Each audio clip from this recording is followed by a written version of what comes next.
Her daughter-in-law told her she'd need permission to spend money from now on. Helen Whitaker, retired accountant and widow, didn't argue.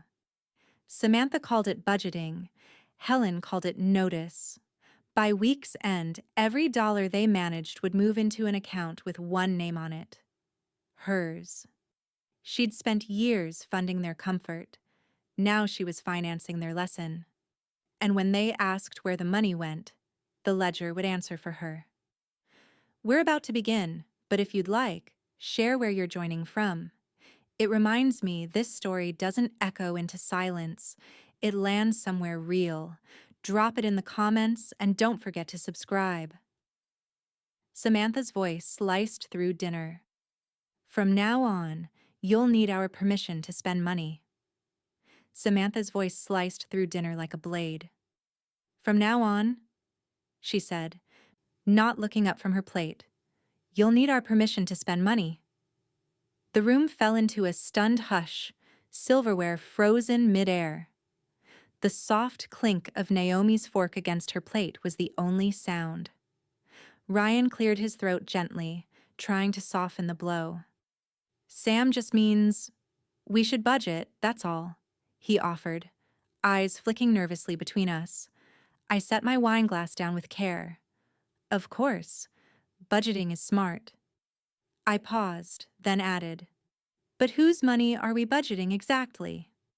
Samantha smiled, but it didn't reach her eyes. Technically ours, since you live under our roof. Her tone was cool, practiced. I realized then this wasn't a spontaneous comment. It was rehearsed, planned, a warning. Naomi looked down, pushing peas into a line with her knife. I smiled faintly. Noted. No one said much for the rest of the meal. Ryan asked Naomi about her new math teacher. Samantha cleared the plates before I could offer, and I let her. Sometimes silence speaks louder.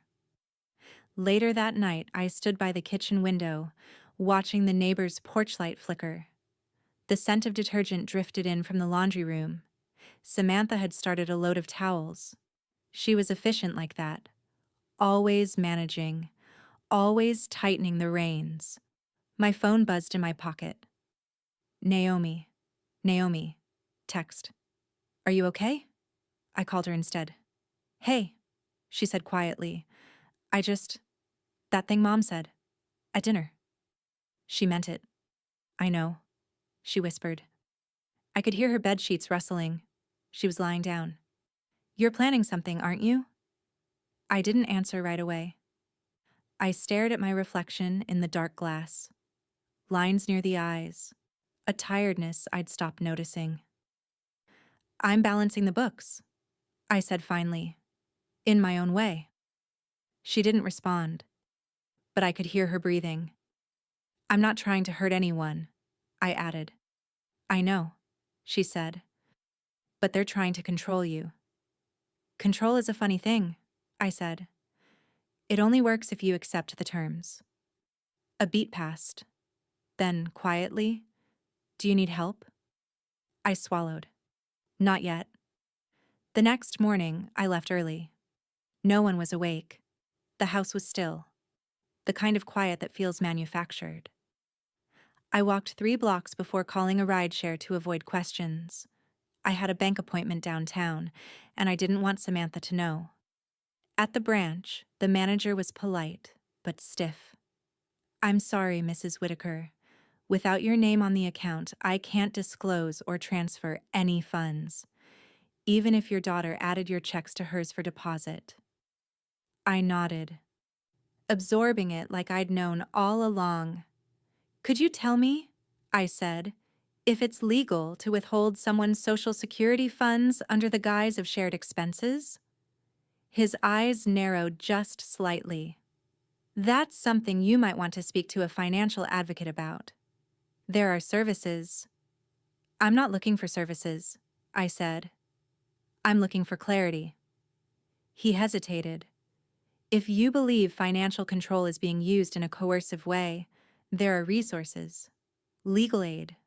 Elder support channels. But as for this account, he tapped the screen. You're not listed. I thanked him and left, keeping my expression blank until I turned the corner and found a bench. I sat and breathed.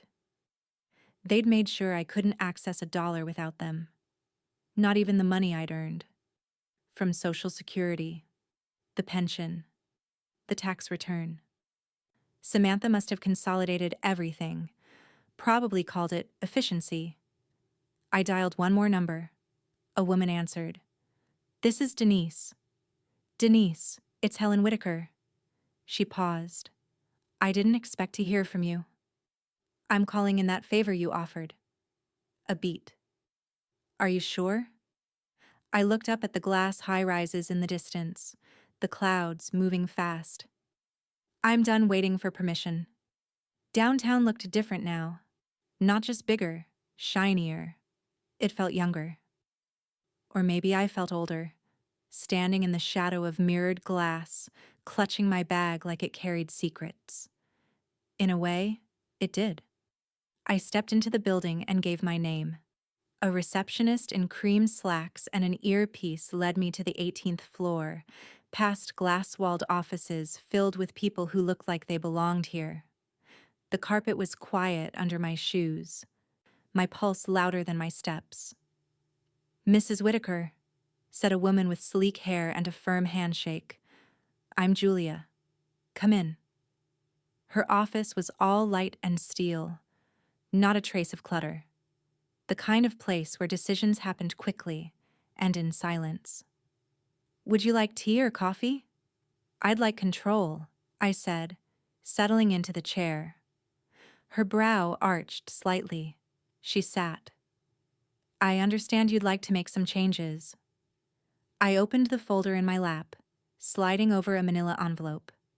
Inside, copies of past financial statements, the trust agreement from 10 years ago, my identification. Transfer everything to a new account, I said. Under the trust. My name, sole access. No phone alerts, no paper trail at the house. Discreet. She skimmed the papers, nodding slowly. Understood. That will include your retirement accounts, pension distributions, the investment portfolio, and all incoming transfers, including Social Security? Yes. She paused. All $1.4 million? I looked her in the eye. Every cent. There was no satisfaction in saying it, only clarity. I assume there's a reason, she said carefully. Let's just say, I said, I'm interested in observing how generous my daughter feels once my deposit stops showing up in her life. Julia smiled politely. Understood. Naomi stirred sugar into her coffee like it was a science experiment. We sat in the courtyard of a little bakery near the school where she worked, a breeze nudging the napkins across the table. You're dangerous when you're polite, she said, half laughing. I sipped my tea. Politeness is the best disguise for power. She leaned in, lowering her voice. Did you actually move all of it? I nodded. All of it, all of it? I nodded again. She sat back, stunned. Holy hell. Language, I murmured. She grinned, then sobered. Do they know yet? No, not yet. But by Friday their joint account will feel thinner. She looked at me with something that hovered between admiration and worry.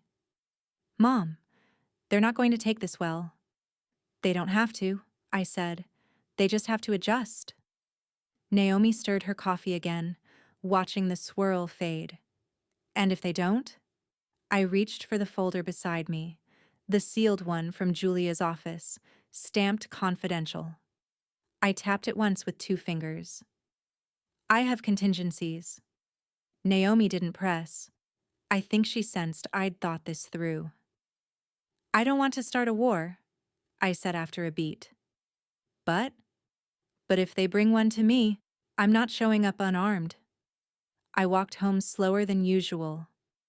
Not because I was tired, but because I wanted to remember what it felt like to move through the world without surveillance, without anyone tracking my minutes, asking where I'd been, how long it took. The folder was warm under my arm, the way something living might be. I hummed a tune I couldn't place, something old, something mine, as I passed the florist, the dry cleaner, the park where Naomi learned to ride a bike. The house came into view. I saw Samantha's car in the driveway, door half open like she'd rushed inside. I checked my watch. 3:26. She didn't usually come home until 5. Then I saw Ryan pacing by the mailbox, phone to his ear. His expression was sharp, focused. Not his usual sheepish smile. He looked up and saw me, and froze. I kept walking. His voice rose, too far away to catch the words. Then Samantha stepped out onto the porch, phone in hand. She wasn't yelling. She was dialing. My phone buzzed before I hit the driveway. Samantha, calling. I didn't answer. Not yet. Samantha was waiting in the kitchen when I came downstairs the next morning, dressed like she had somewhere important to be. Blazer sharp, hair back, lips painted in that neutral power color she favored. On the counter between us sat a small envelope. White, crisp, tidy. "Morning," she said, as if yesterday hadn't happened. I returned the greeting softly, pulling a mug from the rack. She slid the envelope across the marble with 2 fingers. Just a small thing, for personal use. I opened it. Inside, a prepaid debit card. "You'll find $100 on there," she said, in that cool, administrative tone she used when speaking to the vet or her accountant. "It resets monthly." I turned the card in my fingers. Pale green plastic. No name on the front. "For toiletries, books, that sort of thing," she added. "Anything you want, really. You don't need to ask." I smiled. How generous. She didn't catch the note in my voice, or chose not to. "We'll be handling your bills from now on," she continued, sliding her iPad closer as if confirming the meeting minutes. "Utilities, food, any subscriptions. That way, you don't have to worry." Behind her, the coffee maker gurgled. Rain whispered at the windows. "I see," I said. "So I'm retired from my own life." She laughed lightly. "No, you're resting. Isn't that what this stage is for? We've got it under control." Ryan entered just then, tightening his tie. "It's just easier this way," he said, offering me a sheepish half-smile. "You've done so much for everyone for so long. Let us carry the load now." "How thoughtful," I said. "Of course." They both looked relieved, like they'd closed the final tab in a spreadsheet. My cooperation was just another box checked. I made no mention of the sealed folder now locked in my bedroom drawer. No mention of Julia, or the trust, or the fact that their joint account would bounce its first auto payment by noon. Instead, I tucked the card into my wallet next to a note Naomi wrote me at 16, a folded scrap of college-ruled paper that read, "Don't let them shrink you." That night, after they'd gone to bed, Samantha with her lavender diffuser and glass of red, Ryan with his earbuds and docuseries. I slipped into my room and turned on the lamp with the soft click I'd always loved. I logged into the private account. Everything was intact. Every cent, every investment vehicle and dividend routing just as Julia had arranged it. Clean, quiet, mine. I clicked over to donations. The page for Ella's school fund was still live. Naomi's coworker's daughter, a bright kid with a lopsided smile and a shot at an art program in Chicago. I remembered the email Naomi had forwarded months ago, the one Samantha scoffed at. "You think those things even go to the kids?" she'd said. I typed in the amount, $5,000. Anonymous. One time. I stared at the cursor before hitting confirm. Then I did. And for the first time in weeks, I felt warm. Not defiant. Not angry. Just free. Naomi nearly choked on her coffee when I told her the next morning. You did what? I donated. Her eyes were wide. You anonymous bombed a GoFundMe for a 12-year-old? I stirred my tea. She's 14. And talented. Naomi blinked. God, I love you. I smiled. It felt right. She shook her head, laughing under her breath. You're playing chess, and they think it's bingo. I didn't say anything. I didn't need to. But I noticed the way her expression shifted when she looked past me. Toward the door. Toward the street. They're going to come after you hard when they realize what you've done, she said. They'll come after what they think I've done, I corrected. Her eyes met mine, and for the first time since moving into that house, I felt like someone saw me. Back at home, the atmosphere had shifted, not noticeably. No accusations yet.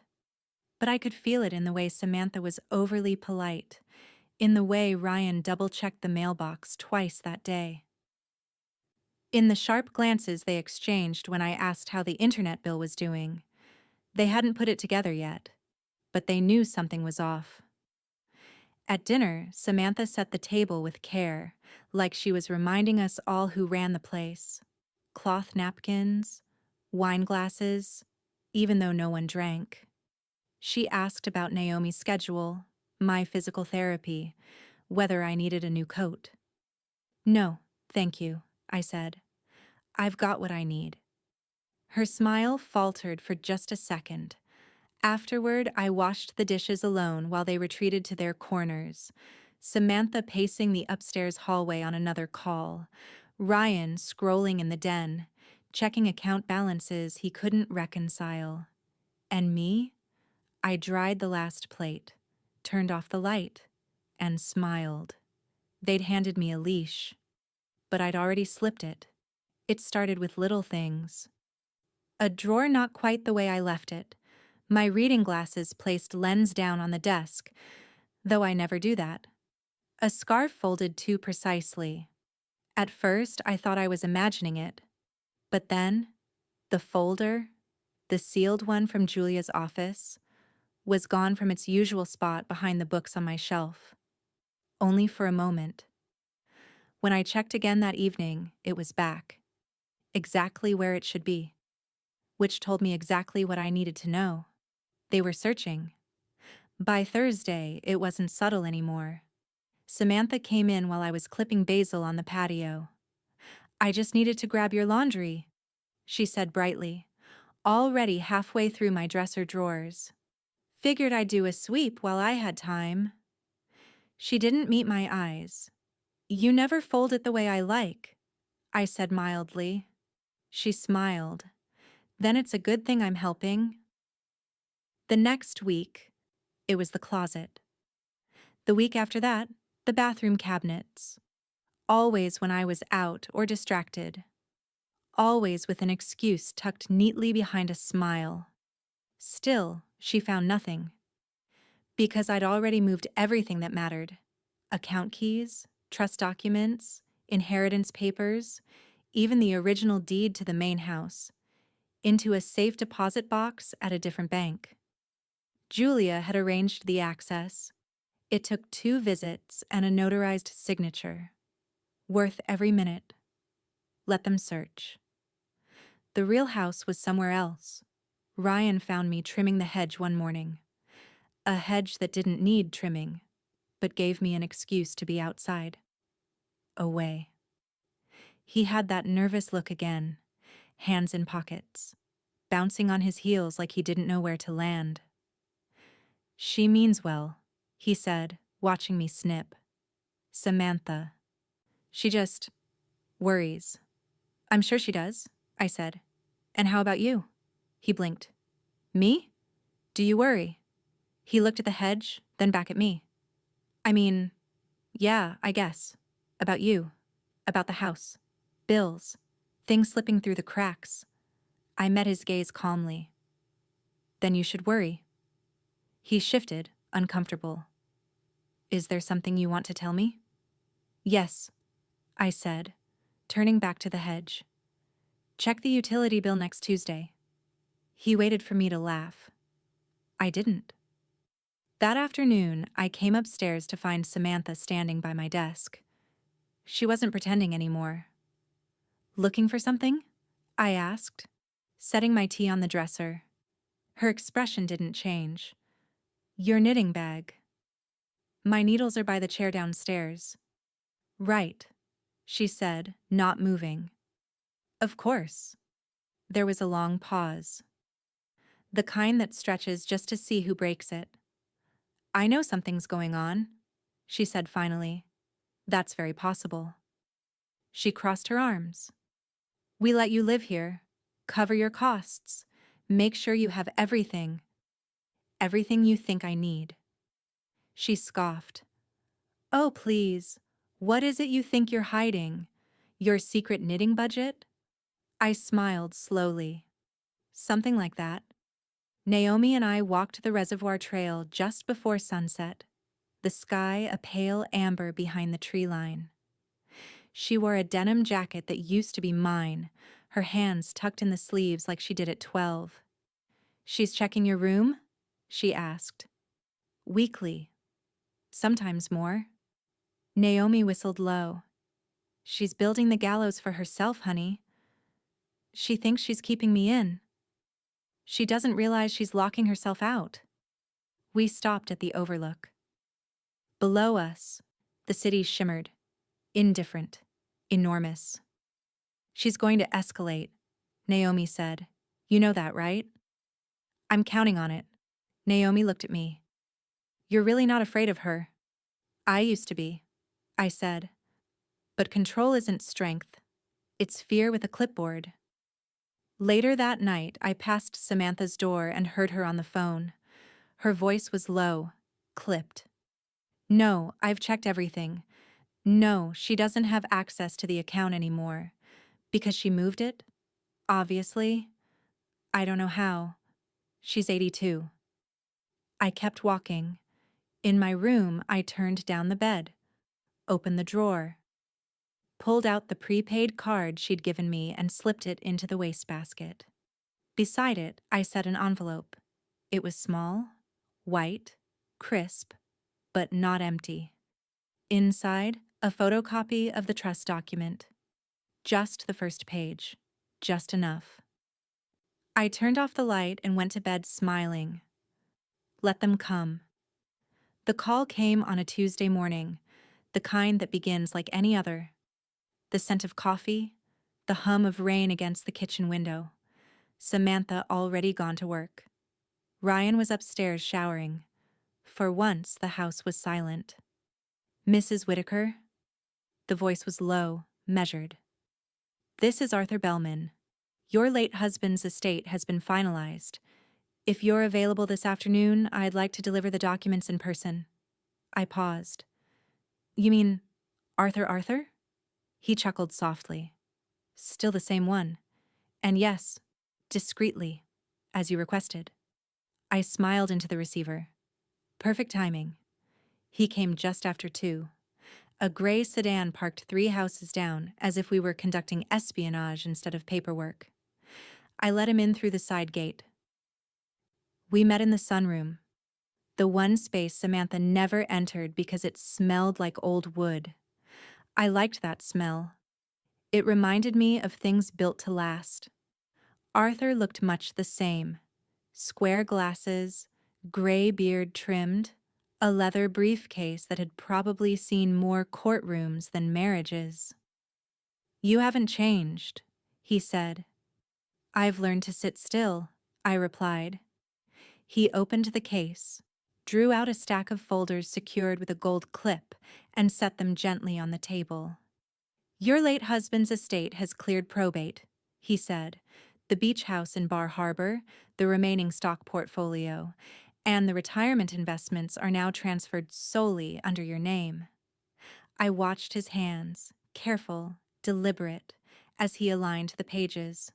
All together, he said, The total valuation stands at approximately 2.3 million. The words fell like a stone into still water. No sound, just the ripple.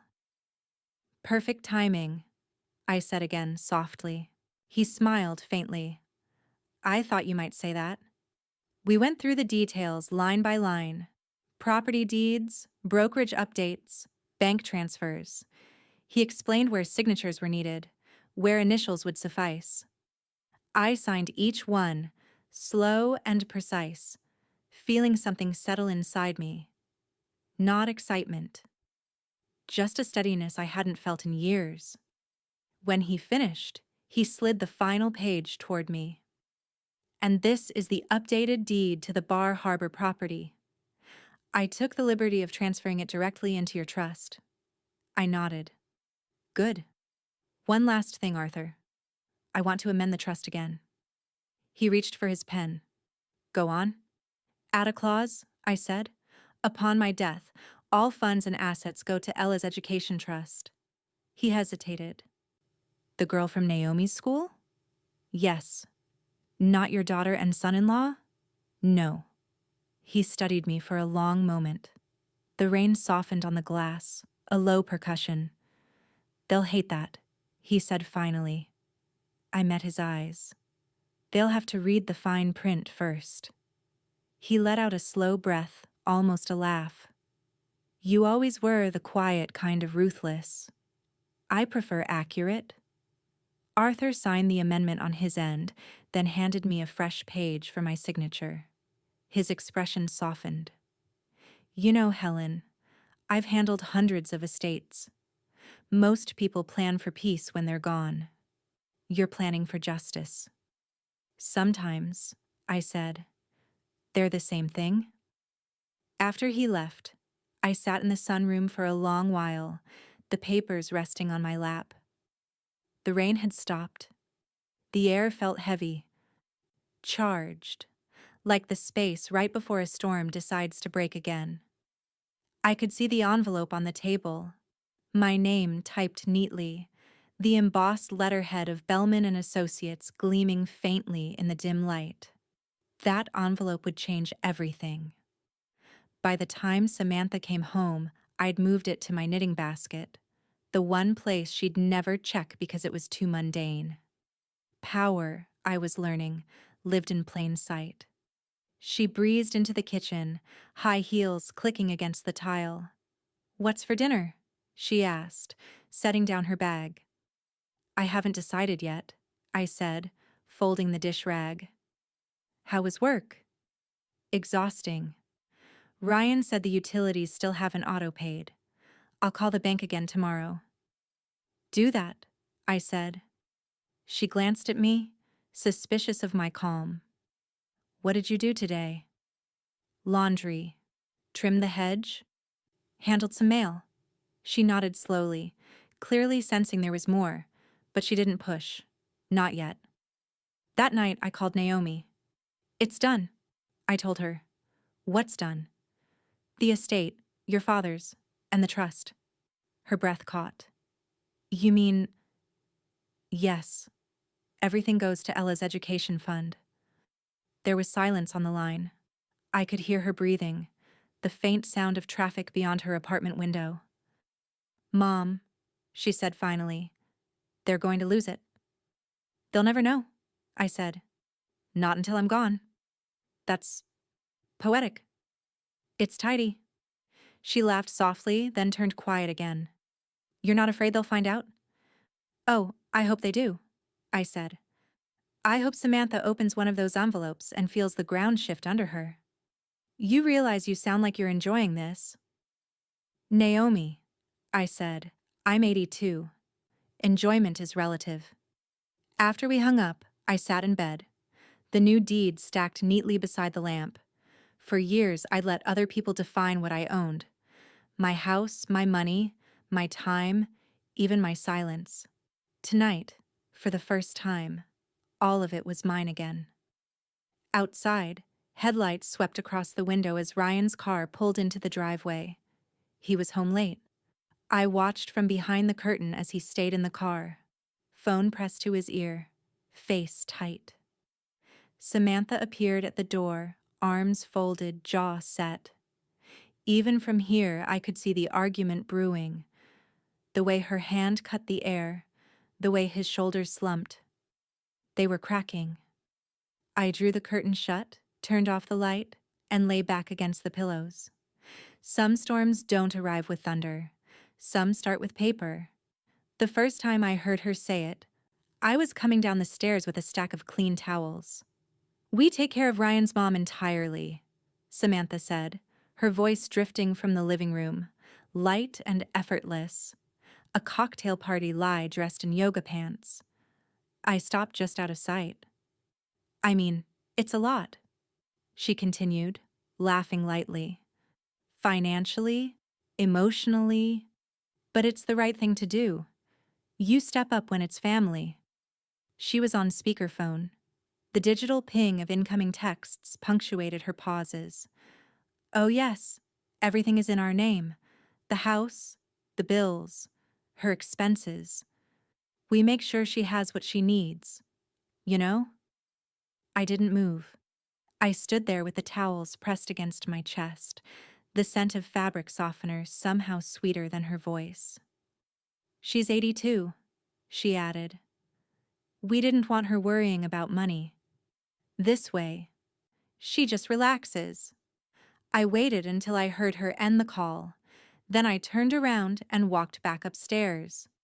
The towels could wait. By the end of the week, she had posted it online.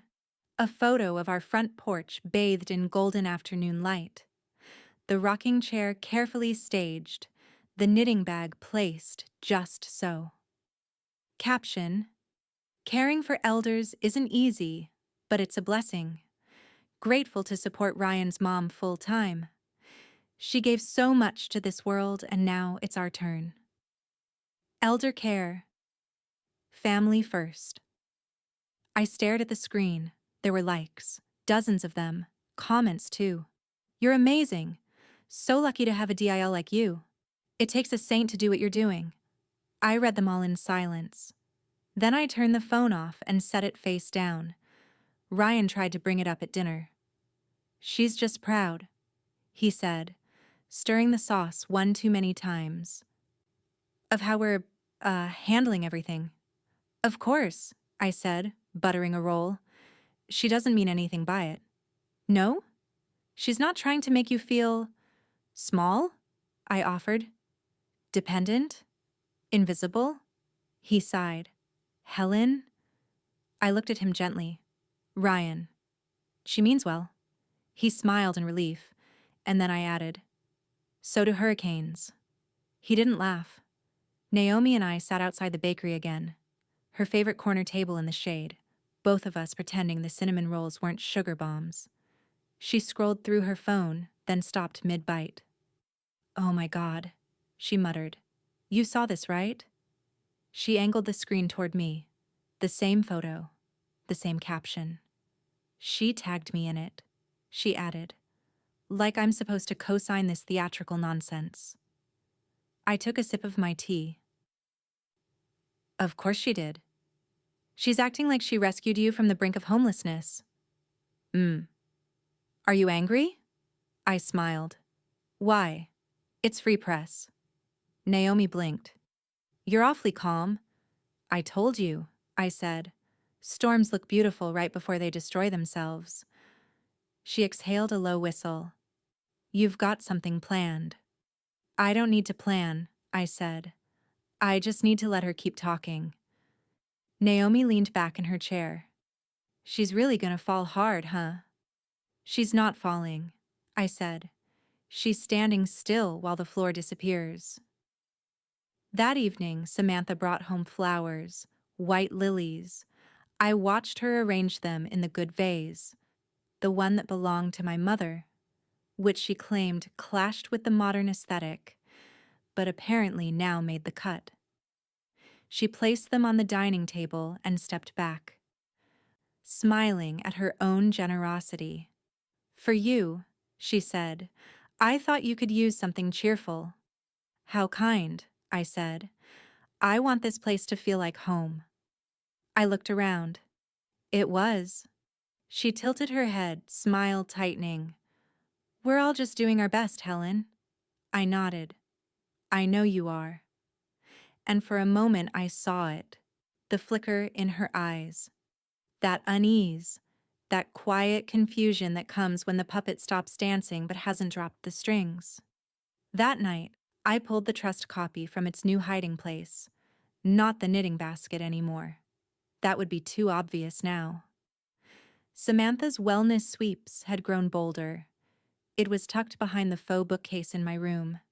A custom hollow volume that once held Naomi's baby shoes. Now it held something heavier. I laid it on my lap and opened to the amended page. Ella's name, spelled out in full. Eleanor Grace Mitchell. The education fund, the trigger clauses, the irrevocability. I'd done it. It was real. But what caught my eye wasn't the line about the Bar Harbor house, or the clause freezing access from any non-named party. It was the subclause Julia had added after my last request. Clause 12b. In the event of medical incapacitation, temporary or permanent, fiduciary control passes to the named co-trustee, Naomi Whitaker. I traced the ink with my finger. Naomi didn't even know yet. But she would. And when she did, it would be her turn to choose what kind of storm she wanted to be. It happened on a Saturday, in the kind of sunlight that makes everything look innocent. Naomi had dropped Ella off for the afternoon, a last-minute favor so she could cover a coworker's shift. Samantha had been working from home, which meant spreading papers across the dining table and conducting loud, performative phone calls to sound indispensable. I was in the garden, clipping lavender for the windowsill when I heard Samantha's voice drift through the open back door. Well, you know how it is, she was saying in that polished, effortless tone. She can't handle money anymore. We manage everything for her. Silence followed. A pause just long enough for me to know the words had landed somewhere they shouldn't have. Then Ella's voice, small but clear. Grandma can't handle money? I set the scissors down. Inside, Samantha froze. Oh, honey, that's not what I meant. Ella looked at her with the blunt sincerity only a child can manage. You said she can't. Does that mean she's sick? Samantha stammered, caught between truth and damage control. No, sweetie, it's just, well, Grandma's old, and sometimes people need help when they're older. Ella frowned. But she helps me with my math. That's different, Samantha said, a little too quickly. Grown-up things are complicated. Ella's brow furrowed, the way Naomi's used to when she smelled a lie. Oh. Samantha smiled tight. Why don't you go find her, okay? Ella slipped off her chair and ran out the back door, curls bouncing. I was still by the lavender, pretending to tie a bundle with twine. She stopped beside me, cheeks pink, eyes full of worry. Grandma, is it true? Is what true? That you can't handle money anymore? I crouched to her level, the lavender scent curling around us. Who told you that? Aunt Samantha. She said she does all your money things now. I smiled softly, brushing a stray hair from her forehead. Don't worry, sweetheart. Grandma's just very good at pretending. Ella tilted her head, puzzled. Pretending? Yes, I said. Sometimes, when people think they're in charge, the smartest thing to do is let them think it. Her frown loosened into a grin. Like a secret agent? I nodded. Exactly. She giggled, the sound like glass wind chimes. You're a money spy. Something like that, I said, handing her a sprig of lavender. Now go tell your mother I said hello. She ran inside, humming. I stayed kneeling in the grass for a long while after, my hand steady even as my heart beat harder than it should have.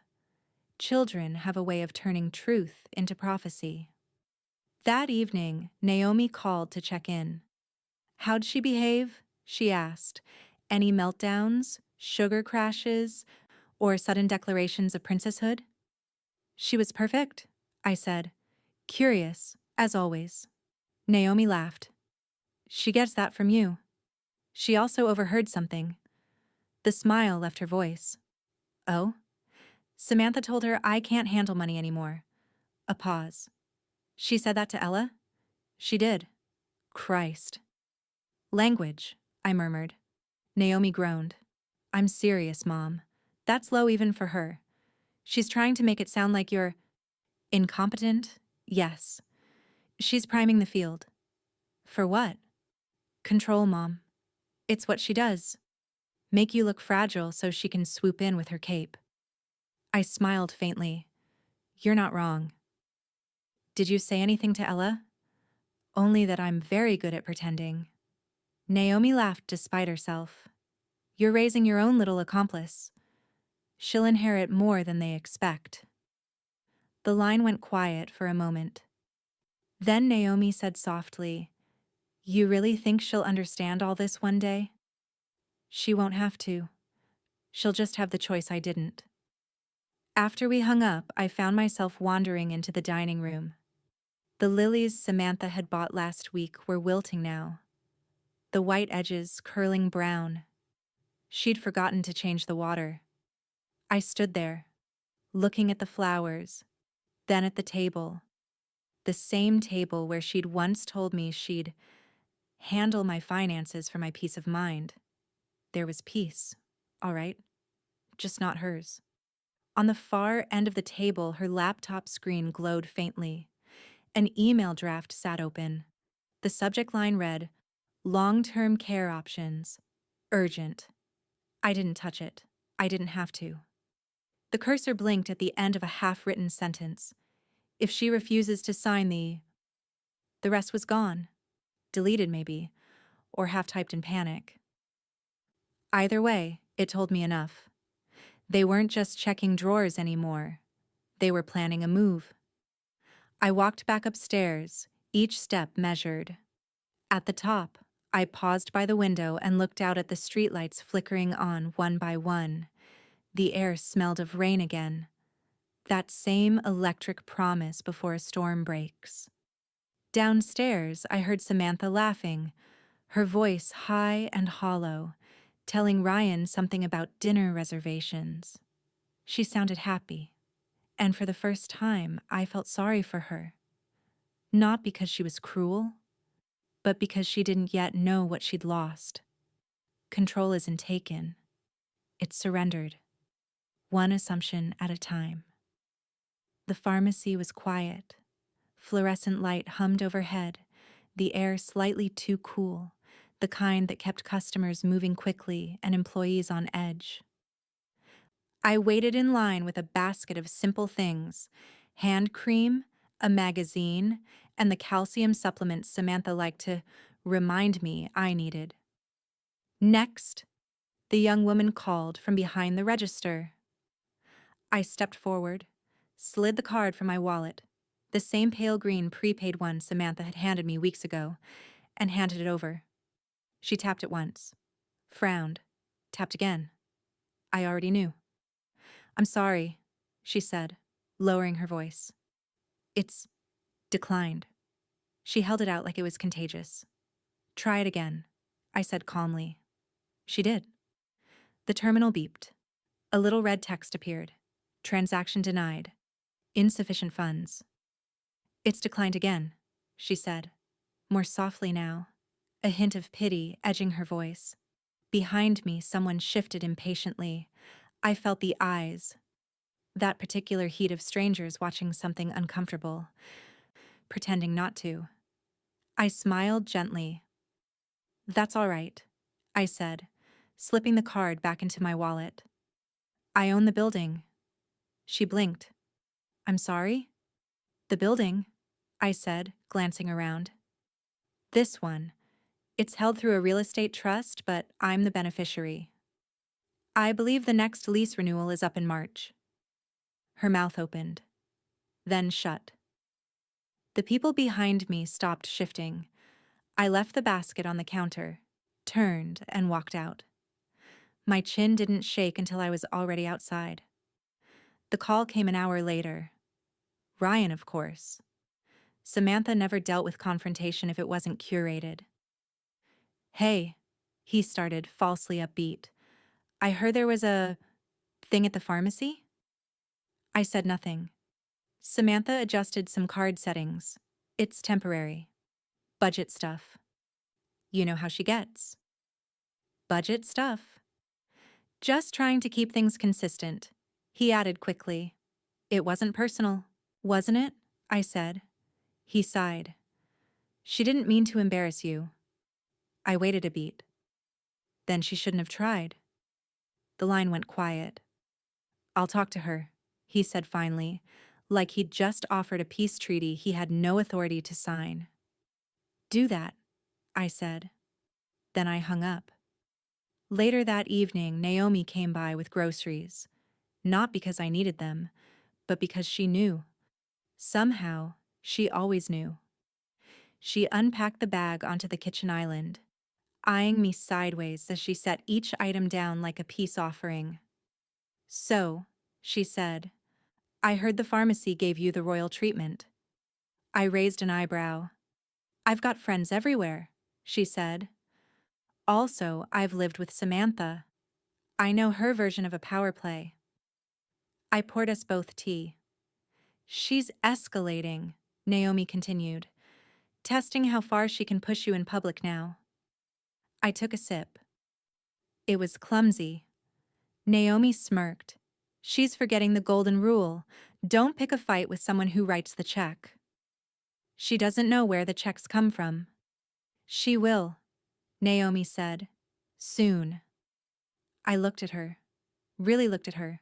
Calm, bright-eyed, sharper than she pretended to be. "It's almost showtime," she added. I didn't smile. Not yet. But I felt the shift. Because humiliation is a funny thing. It doesn't just sting. It clarifies. It burns away pretense and lays down lines you don't cross again. That was the last time I'd use her card. The next time I'd swipe anything, it would be one of mine. And the receipt would be written in full. Mondays always brought a particular tension to the house. The sound of heels on tile, phones buzzing, and Samantha rehearsing authority like an actor in a role she wasn't born to play. That morning, she left early. I heard the garage door close, her voice already rising through the Bluetooth headset before her car even cleared the driveway. By 10, I was already dressed, navy suit, the same silk scarf Arthur's wife had given me when we sold our first property 40 years ago. I hadn't worn it in a decade. It still smelled faintly of cedar and defiance. The elevator ride to the 23rd floor was quiet, save for the faint hum of air vents and the soft vibration of nerves under calm skin. The building gleamed. Glass, steel, and ambition. Samantha's world. I knew she'd be in her office by now, already halfway through her second coffee, correcting some junior associate's tone in an email. Right on cue, her phone buzzed. "Hello?" she answered briskly. I watched from the lobby window, unseen. "Hi, Samantha," a man said on speaker. "This is Eric from HR. You might want to sit down." "Why? What's wrong?" "There's been a change in corporate ownership. The parent firm was acquired late last week." She frowned, the edge of impatience in her voice. "Acquired? By whom?" A pause.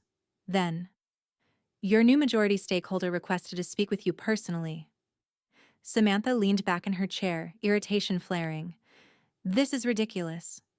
"Who is it?" The door to her office opened. I stepped inside. "Me," I said.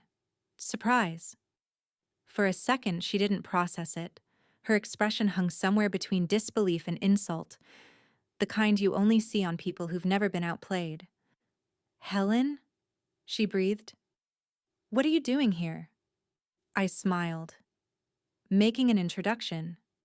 You own this company? Technically the parent firm, I said, setting my bag on the conference table. But your paycheck says thank you every 2 weeks. The color drained from her face. How? She started, then stopped. You remember that beach house you didn't want to visit last summer? The one you said was too remote? She nodded slowly. It sits on land held under Whitaker Holdings, I continued. A holding company that recently diversified. The firm your company sold equity to last quarter was one of its acquisitions. She blinked rapidly, the edges of her composure cracking. You can't own where I work. Apparently, I said. I can. She stood, palms flat on the desk. You're ruining my career. I tilted my head. I'm auditing it. Her breath hitched, sharp and shallow. You don't understand how this looks. I understand exactly how it looks, I said. A woman who built her image on control, finally realizing she never had any. The HR director's voice crackled from the speaker. Samantha, are you okay? She snatched up the phone, voice trembling with forced calm. Yes, Eric. Fine, I'll call you back. She ended the call, then turned on me. You did this to punish me. No, I said. I did it to clarify the hierarchy. You've humiliated me. I met her gaze evenly. You embarrassed yourself. I just own the consequences. For a long moment, neither of us spoke. The sound of the city bled through the windows. Horns, distant sirens, life moving on. Finally, she sat down, shaking her head. What do you even want from me? Accountability. For what? For confusing generosity with ownership, I said softly. For mistaking management for love. Her jaw tightened, but she didn't respond. I gathered my bag, smoothing the scarf. I'll be in touch with HR. They'll need your updated compliance reports by Friday. As I reached the door, she whispered, You're enjoying this. I paused. You think this is enjoyment? Her silence answered for her. I turned back once more, meeting her eyes, the way I used to when she was 16, and had just learned the hard way that consequences weren't optional. This isn't revenge, Samantha, I said. This is reconciliation, with the truth. Then I left. Outside, the autumn air felt thinner, sharper, like something freshly cut. I took a slow breath, exhaled, and let the noise of the street swallow me. My phone buzzed. Naomi, did you do it? I typed back, yes. Then, after a beat, she finally knows who signs her check. Naomi's reply came almost instantly. Mom, you're terrifying. I smiled to myself. Good. The front door slammed hard enough to rattle the picture frames. I didn't flinch. Samantha's heels struck the hallway tile like gunfire. I could hear her breathing before she turned the corner. That furious, shallow kind that comes when pride meets panic.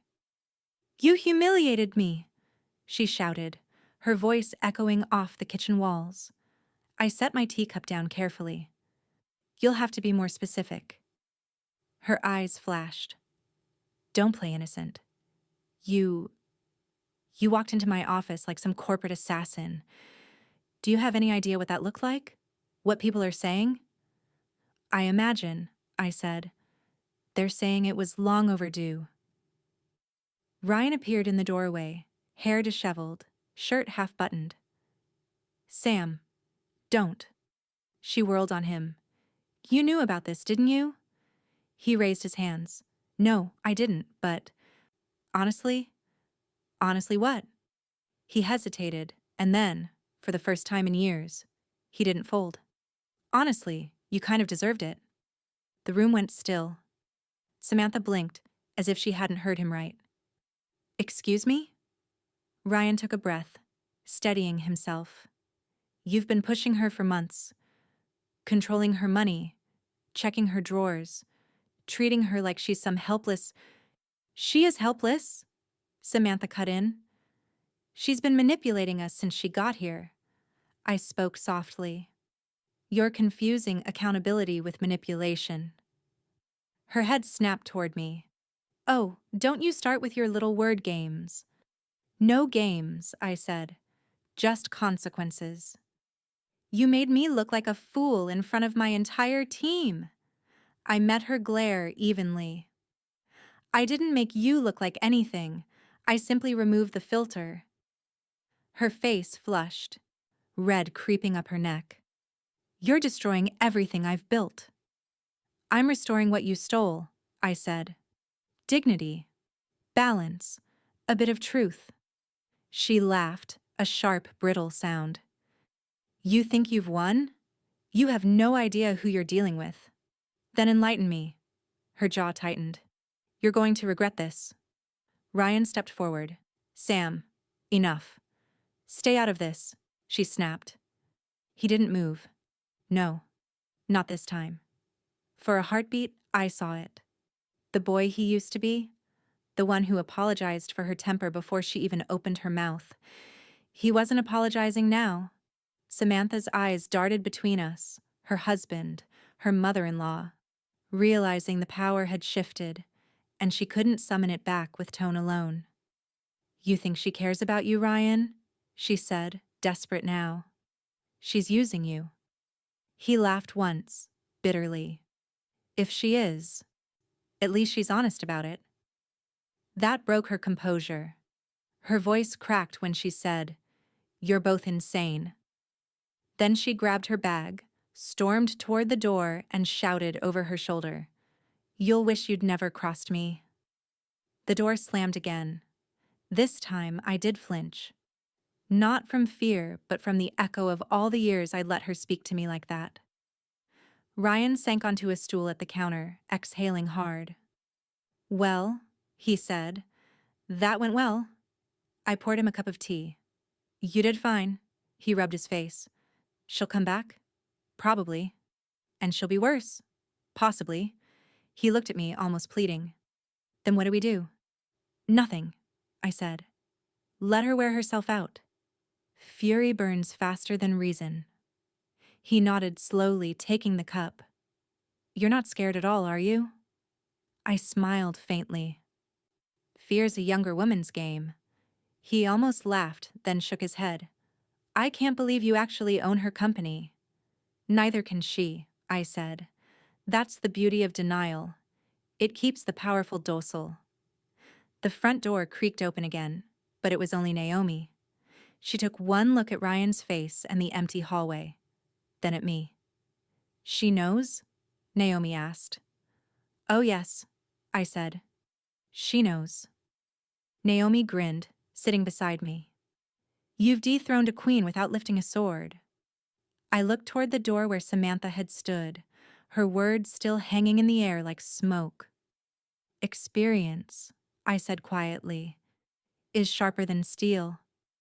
Naomi leaned in. So what happens now? I lifted my cup, letting the steam blur the edges of my reflection. Now, I said. We see how she behaves without a crown. The next morning brought a peace so artificial it hummed. Ryan moved through the kitchen with exaggerated calm, the kind that only appears when someone's been rehearsing it in front of a mirror. He poured coffee for both of us, adding too much cream to his and none to mine, as if precision could disguise discomfort. Finally, he cleared his throat. Mom, he said, Samantha's been thinking. That's never good, I said lightly. He almost smiled, but it faltered. She's worried. About, well, the will. I looked up from the crossword. The will? She feels like there's too much mystery around everything. You've moved assets, trusts, property. She thinks it's only fair that the family knows where things stand. The family, I repeated. meaning her. He sighed. She's just concerned about transparency. Transparency, I said. That's a lovely word. It usually shows up right before theft or confession. He winced. Mom. I'm listening, I said, folding the newspaper. Go on. She called Arthur this morning. That caught my attention. Arthur Bellman? He nodded. Wanted access to your will. Said she needed to review it for future planning. I almost laughed. Future planning? How efficient. He hesitated. He wouldn't give it to her. Of course he wouldn't. Yeah, he said, rubbing the back of his neck. He said it's confidential. Legally sealed until, until I die. I finished for him. Ryan nodded, sheepish. He said those exact words. When Arthur called an hour later, his tone was half amusement, half exasperation. I assume you know what this is about. I do, I said. How did she sound? Like someone trying to disguise panic as professionalism. Good, I said. She's getting creative. Arthur chuckled softly. For what it's worth, I told her that even asking was borderline unethical. She didn't take it well. I imagine not. She mentioned Ryan might follow up. I smiled. Then I'll be ready. By evening, Ryan found me in the study. He was holding a glass of scotch. Samantha's drink, not his. That alone told me everything I needed to know. Mom, can we talk about financial transparency? He said it like he was quoting someone else's lines. Of course, I said, closing my book. Start with your wife's spending. He blinked. What? Transparency, I said. It's reciprocal, isn't it? Let's go over her recent credit activity. The dinners, the designer returns that never got returned, the mysterious transfers labeled consulting. I'm sure she'd be happy to share. He stared at me, mouth slightly open. I didn't you? I said gently. He lowered his gaze, the flush creeping up his neck. She said we don't know where anything stands, that it's hard to feel secure when control slips out of her hands. He didn't answer. I let the silence hang until it thickened between us. Ryan, I said finally, I don't blame you for listening to her. You've been trying to keep peace your whole life. But peace built on silence isn't peace. It's paralysis. He looked up at me, eyes tired. She's not the enemy, Mom. No, I said softly. But she's certainly not the ally you think she is. Naomi appeared at the doorway, leaning on the frame with that calm smirk that carried both warmth and warning. You two done fencing yet? Ryan looked between us, confused. I'm not trying to pick a side. You already did, Naomi said. Every time you stayed quiet. He frowned, defensive now. I just don't want anyone getting hurt. Too late for that, Naomi said. You married a hurricane. He set down the glass and rubbed his temples. I'm trying, okay? I'm trying to do right by everyone. Trying's a good start, I said. Learning comes next. He gave a weary nod and left, muttering something about needing air. The moment the door shut, Naomi laughed softly. You broke him. No, I said. I reminded him he's breakable. She came closer, perched on the arm of the chair. You really think he'll stop defending her? He'll hesitate, I said, and hesitation is the crack that lets reason in. Naomi grinned. You're unstoppable. I met her eyes. I raised him kind, I said. Not smart. I'll fix that too. Outside, a car engine started. Ryan's. The headlights swept across the curtains, then vanished into the night. Naomi looked toward the window. Where do you think he's going? To pick which version of the truth he can live with, I said. She tilted her head. And if he chooses wrong? I smiled faintly. Then I'll show him why I never needed his permission either. Dinner felt staged before it even began. The table was set too carefully, the candles unlit but waiting, the wine already breathing on the counter like someone had read reconciliation in a magazine article. Samantha arrived first, all smooth edges and fragile charm. Her hair was styled, her tone light, her eyes glassy in the way of someone trying to act sober on emotion. Ryan trailed behind, cautious, like a man escorting live ammunition. Naomi caught my eye from across the table. Her expression said, "Show time."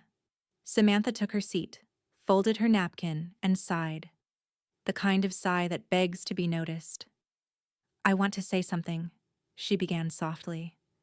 "To all of you." I rested my chin on my hand. How generous. She ignored that. "I've been stressed. These last few weeks have been hard. I've said things, done things that weren't fair."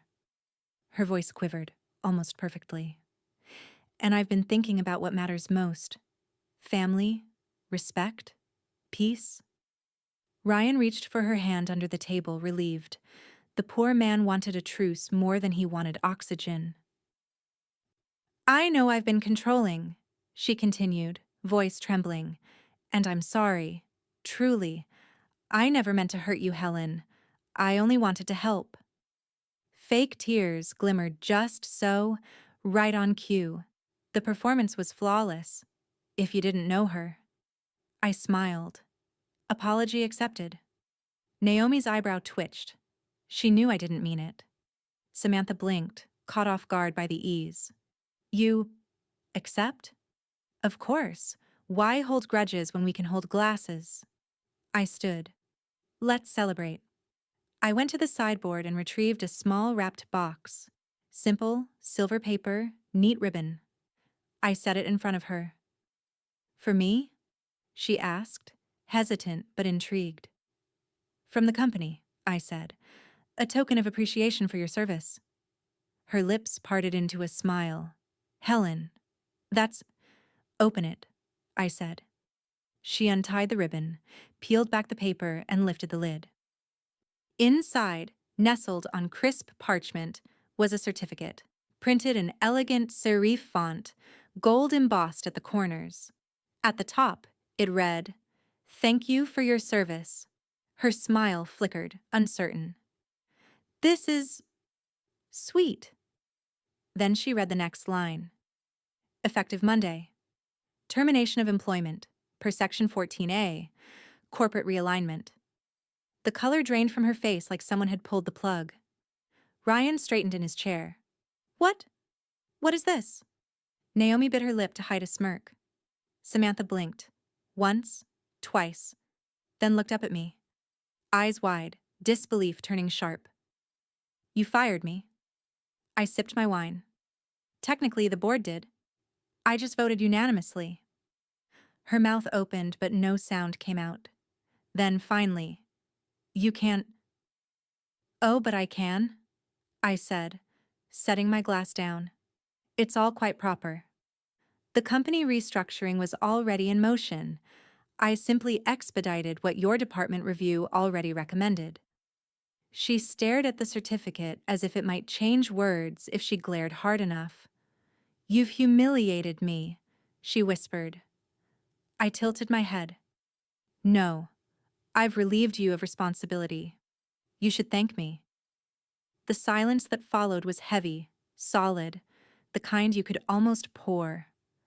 Ryan looked between us, trapped again, but this time, he didn't speak. Samantha's voice cracked. "You can't just end my career like this." "Correction," I said gently. "I didn't end it. I reclassified it."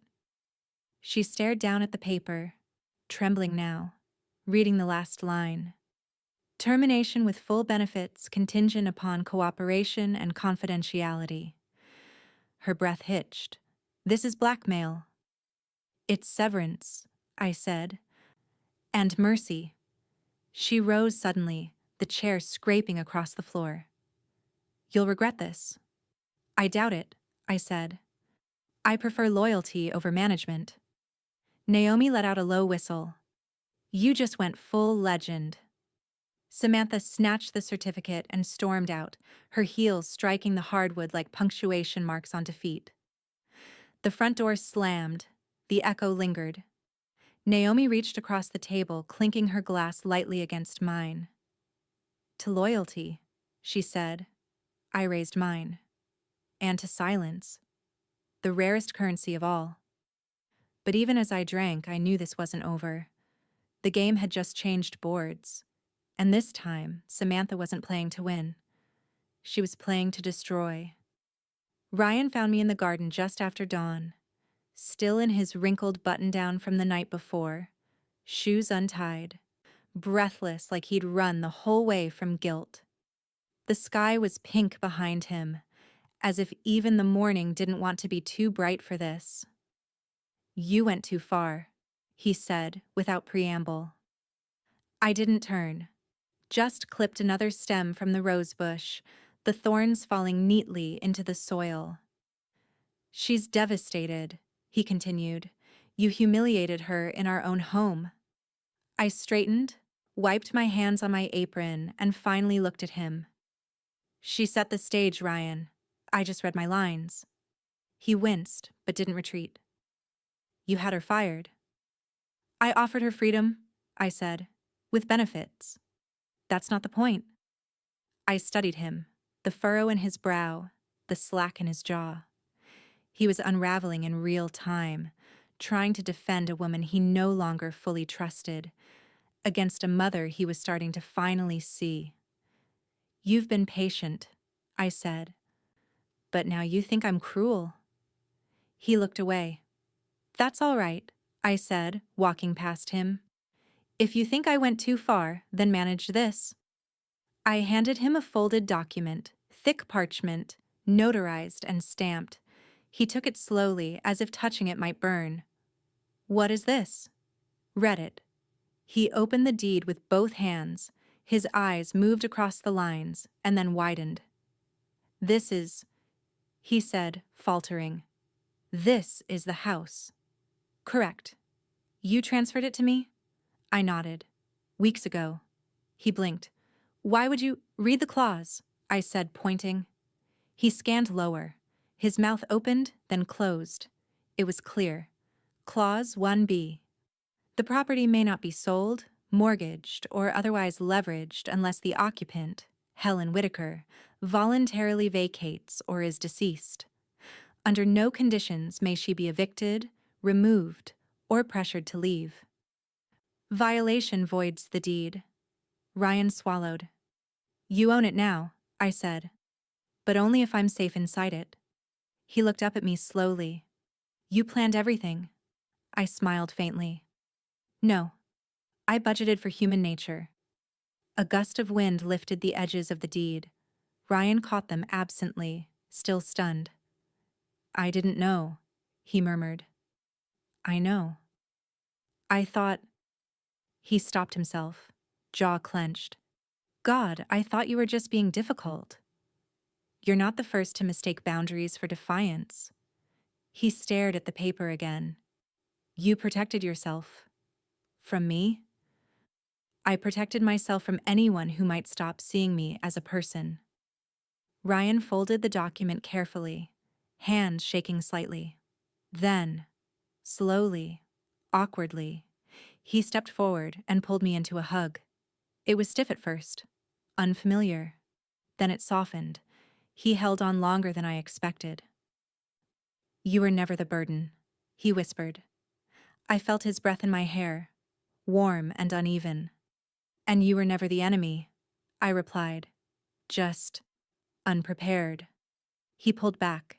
His eyes were red. "I'm so sorry, Mom."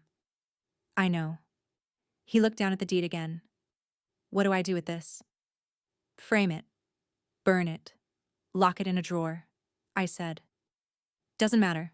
The point is, now you know the truth. That house doesn't belong to me anymore." He nodded. "But I still do." Naomi appeared on the back steps then, holding 2 cups of coffee. She handed one to me, the other to Ryan. Am I interrupting? Ryan shook his head, wiping his eyes. Naomi smirked. Did she hit you with the fine print? Ryan managed a weak laugh. Something like that. Naomi turned to me. You really are unstoppable. I sipped my coffee, watching the sun rise behind the hedges.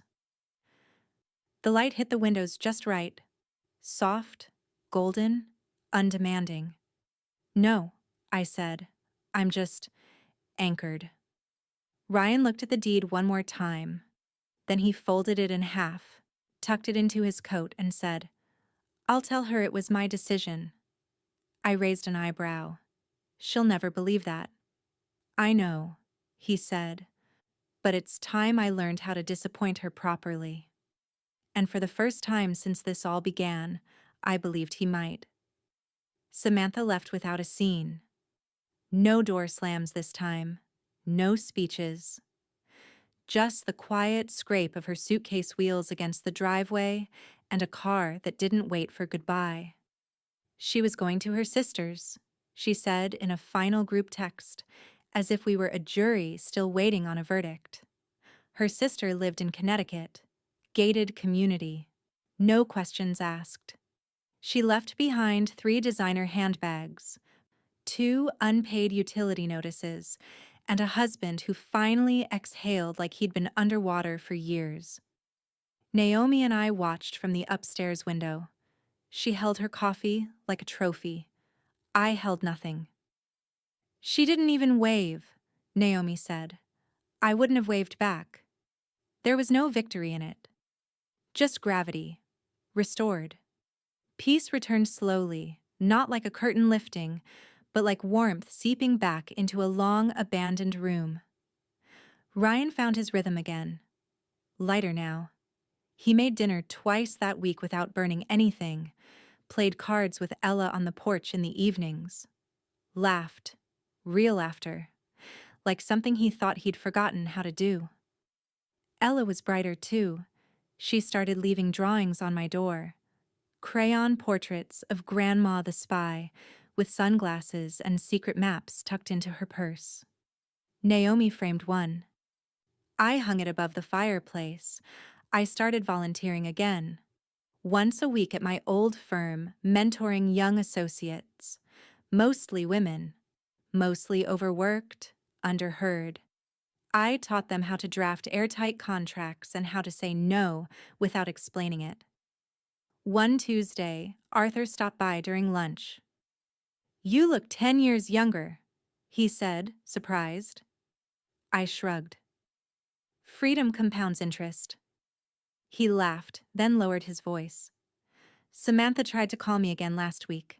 I didn't answer. Good. Let her practice silence. He handed me an envelope. Updated documents. The trust is now airtight. Perfect, I said, slipping it into my bag. I waited until I was home to read it, sitting at the kitchen table, sun pouring in across the hardwood like spilled honey. It was all there. The amendment, the updated beneficiaries, Ella's education fund, reinforced. Naomi listed as secondary trustee, a clause for medical directives, a backup for the backup. Everything exactly where it should be. I signed the final line, then whispered to no one at all. Legacy secured. That night, we all had dinner together. Just the 4 of us. No tension, no edits. Ryan cooked again. Salmon with lemon, a bit too much pepper. Ella insisted we light the candles. Like fancy people. We did. She told a long story about her teacher's dog and ended it with, and then the ferret bit him, which made Naomi laugh so hard she choked on her wine. Ryan leaned back in his chair, eyes on his daughter, soft and clear. This, he said, almost to himself. This is what it was supposed to feel like. He caught my eye then. A quiet thank you that didn't need words. I nodded once. After they went to bed, Naomi stayed behind to help me clean. She dried while I washed. At the sink, she nudged me gently with her elbow. "You know," she said, "I don't think you ever hated Samantha." I didn't look up. I didn't. Then why all this? I turned off the water, set down the sponge. Because I've spent a lifetime being polite to people who mistook it for permission. Naomi was quiet for a moment. Then, "And now?" "Now," I said, "I live without permission." She smiled, then leaned over and kissed my cheek. "You're the most dangerous person I know." I laughed. "Only if you're reckless." She flicked the lights off as we left the kitchen. "Then remind me to always be on your side." I paused in the hallway, looking back once more at the empty dining room, the candlesticks flickering low, the chairs tucked in, the calm finally earned. I didn't need to win. I just needed it to be mine again. And now, it was. The morning air tasted like October, crisp, honest, with just enough wind to remind you to wear something thicker than memory. Ella curled beside me on the porch swing, a blanket across her knees and cinnamon toast in one hand. She wore her detective glasses, pink sunglasses she insisted made her smarter, and was deep into a mystery novel she couldn't quite read but pretended to. We rocked gently, slow enough to feel the rhythm of the house breathing again. She glanced up. "Grandma." "Hmm? What happened to that card they gave you? The green one?" I looked over, surprised. "You remember that?" She nodded. "You used it once, at the pharmacy, and then you looked mad." I smiled, amused at her recollection. "I wasn't mad. Just reminded." "Of what?" "That nothing given can't also be taken." Ella squinted at that. "So, you gave it back?" "In a way." She looked curious. "Do you have a card now?" I reached into my cardigan pocket and pulled out a slim platinum card, sleek and quiet. The kind that doesn't announce itself, but never declines. I held it out between two fingers. Ella's eyes widened. "Whoa." "It's mine," I said. "Was always mine. I just let people forget." "Can I hold it?" I passed it to her carefully, and she cradled it like it might hum with secret powers. "What do you use it for?" she asked. "Mostly coffee." She giggled. "Just coffee?" "Someday," I said with a wink. "Maybe something bigger." She handed it back reverently. "I'm gonna get one like this when I'm a grown-up." I tucked it away. "Then start by remembering who you are. And never let anyone else define what you're allowed to want." Ella nodded solemnly, like she'd just been knighted.